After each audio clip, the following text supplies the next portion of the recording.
Good morning, Hit Nation. This is Roy again, the useless host of my Worthless Half a Penny. We're going to have an episode for you next weekend or week to talk about the first 5 games that include the game tonight against the Knicks at Pat Riley Court, and then the game on Saturday, at Washington against the Wizards. And so basically today I'm going to talk a little bit about my predictions, what I feel needs to happen tonight, but in general also about, of course, the odds in general and how are we coming to this game, and also about only two. I thought about recording a video yesterday, but I just wanted to do pre-games, post-games. So, it's not just going to be for protected Fridays, for example, and Tuesdays as I was thinking, but it's going to be the picks of the day. Yesterday was Taco Tuesday. Every time you have a Taco Tuesday, you can wait until later in the day to place your bets, but you can only use one taco. So yesterday was a good day for me. I got my tacos. I got Anthony Edwards at over 22.5 points. That was a taco. And I got Luka Doncic at under 29.5, which was also a good day because later on, a couple of hours later, they downed it to 28.5. But anyway, I think he scored 23. And so I got that one as well.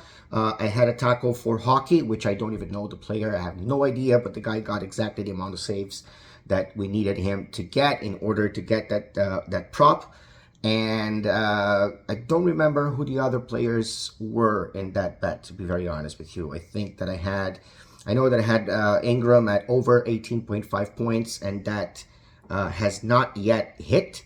Or that has hit, but we don't know what's going to happen yet. I have to check the other props, but those are the props that won for me. And again, I take a look at, so what I do when it comes to picks is this. My research is not extensive. It's going to take me 15-20 minutes before I make a bet.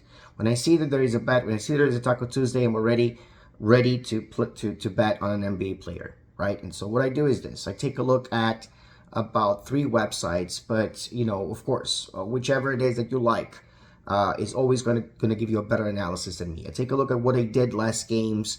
I take a look at what's happening with the roster now, and it's too early to tell, right? There are things that could still change throughout the day. Right now is 8:29 in the morning, and so obviously this is a little bit too early to tell. But the main idea here for me, that is kind of the analysis.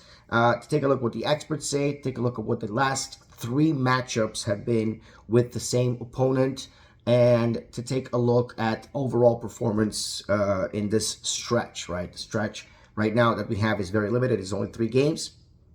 So we'll talk about a team that hasn't won yet, the Wizards, if I'm not mistaken. I don't know if they had a game today.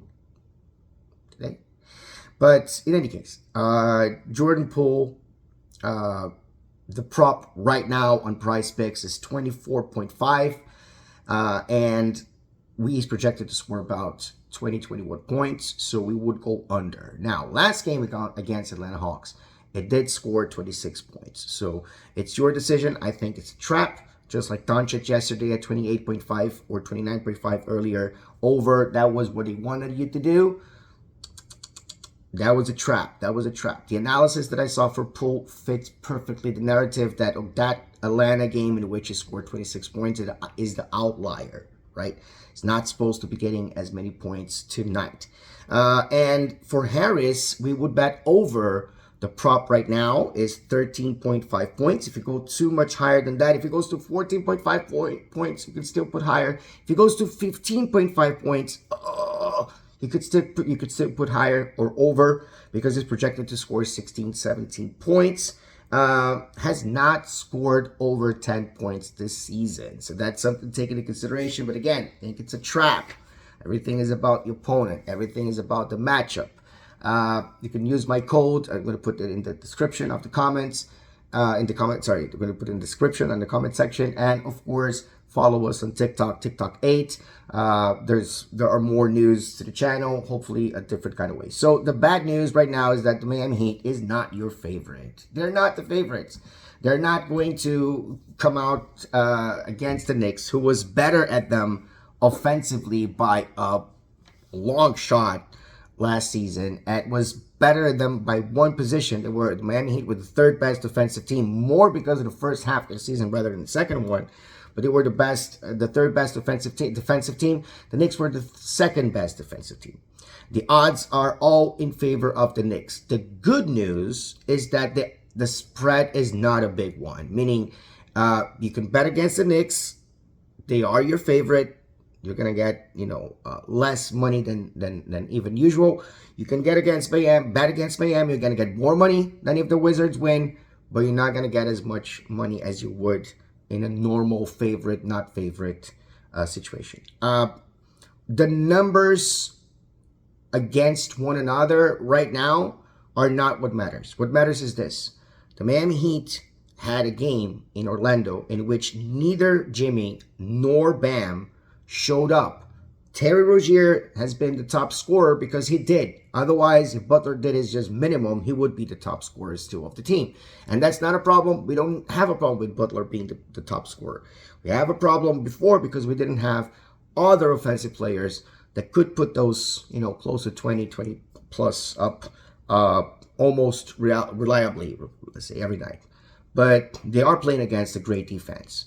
The Magic is not necessarily a great defense, and they stopped us pretty well on our tracks. But I think that the game against Orlando was the outlier in the sense of what was happening that day, meaning I expect more fight today. It's not a game that I expect us to win, so my expectations are lower. I'm not going to come here after the game and be angry at the Miami Heat for not taking care of business, although I did expect them to win on opening night, and that's on me. That's my feelings. I keep repeating that. For you guys, I wouldn't expect the Miami Heat to win tonight. And again, is that okay? No, that's not okay. It's not okay if we don't see player development, but it is okay if we see player development. So that's basically what I think the main thought is. Are we going to see player development? Or are we not going to see player development? Because if this is a tanking season, or this is a season that's not going well, I want to see more minutes for where. And also, I believe that in terms of the offense and defense, Butler has indeed found himself. In terms of the defense, Bam Adebayo has indeed found himself. But Bam Adebayo, that's basically what I would say, right? You would always, if you have a bad prop for Bam Adebayo, it needs to be points, rebounds, and assists. You can never put over for Bam Adebayo on points. Not as of yet. Because for some reason, Bam Adebayo has not really found himself offensively this season. I think it took, I don't remember how many mid-range attempts it took, but it was about 4 or 5. It did get 2 or 3 of those in last game. His timing with the alley-oops was also better, but he didn't get over that 12 point line. But he's doing a lot better in rebounds, again, against the Pistons and the Hornets. And he's doing a great job of defensively. As far as my expectation in terms of the rotation, the starters are going to be the same. But I don't know about Nikola Jovic. Everything's going to depend on what our offense can generate. If our offense can generate good looks, if Jovic is doing a great job on offense and not getting in foul trouble, just like he did against the Hornets, we're going to see more Jovic. If not, we're going to see more Highsmith, Burks, and so forth. I do think we're going to see more Burks anyway. Josh Richardson is cleared to play. We haven't seen him yet, but he's cleared to play. And technically, right? We don't really know, but technically. And the same thing with Love continues to be out for personal reasons. Again, I hope everything is okay. My idea is always that we never have players, not important players to our teams, or not. In soccer, we never had players going out for personal reasons. It's a very American idea. Oh, this player is out for personal reasons. If they tell you what's happening and you know what's happening as a fan, you will either accept it or you don't accept it, right? But there isn't such a thing in soccer, and there isn't even, the amount of games is normally not the same, but it's a pretty crazy schedule. It's a pretty heavy job. So this is where I come from. I come from a place where I do get concerned now when a player says that he's out for personal reasons because of the Butler situation that I, by the way, was privy to at the time. And that's why I didn't criticize him, his personal reasons. I still don't know why Kyle Lowry wasn't with us in the first season playing against Toronto for 10 games. The first game was against Toronto, and then, didn't play against Toronto at all, but for 10 games, it was out. I don't know to this day what happened. This is the fourth game that Kevin Love is going to miss for personal reasons. Again, I hope he's okay. I hope his family's okay. It doesn't look like it's the birth of a baby, but I hope he's okay.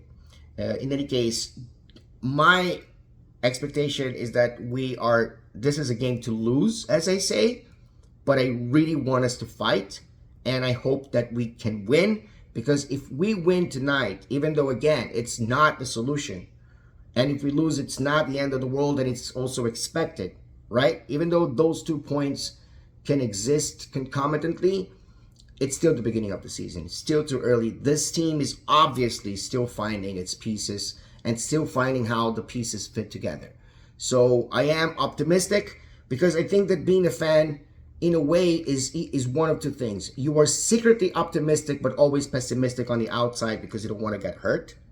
Or you are just optimistic and, kind of trying to fool yourself. But at the same time, there's also the realist optimistic part. Right? So there are 3 categories, not 2. There's a realist optimistic type, and I think I'm kind of that guy. I'm realistic, but I'm always a little bit optimistic, especially at the beginning of the season. You're not going to see me as optimistic if the situation is bad by, game 20, and especially not by game 30. But for now, this is what you get. This is what it is. I don't think that Jovic should have played more minutes last game, especially because Highsmith did such a good job on defense. He got us a couple of steals, but he was responsible for 3 fast break points, for 3 fast break point opportunities. I think Spo knows what he's doing, and I think he knows what he sees in scrimmage. And yes, Thomas Bryant. If I have a blooper of top 10, it's going to be perhaps 1 thing about another player and 10 things about Thomas Bryant, and I still like him. But and obviously Spo still likes him, and obviously when he sees production and Love's production, sometimes Love is going to do. We'll see. We have to see. But Bryant is just not it, man. Bryant is not it. I was astounded when he tried to dunk that ball with 1 second to go in the 3rd quarter. I don't know what it was. But anyway, guys, let's go Heat. Let's hope that reaction is good tonight again. Let's go Heat. Stay safe. Bye-bye.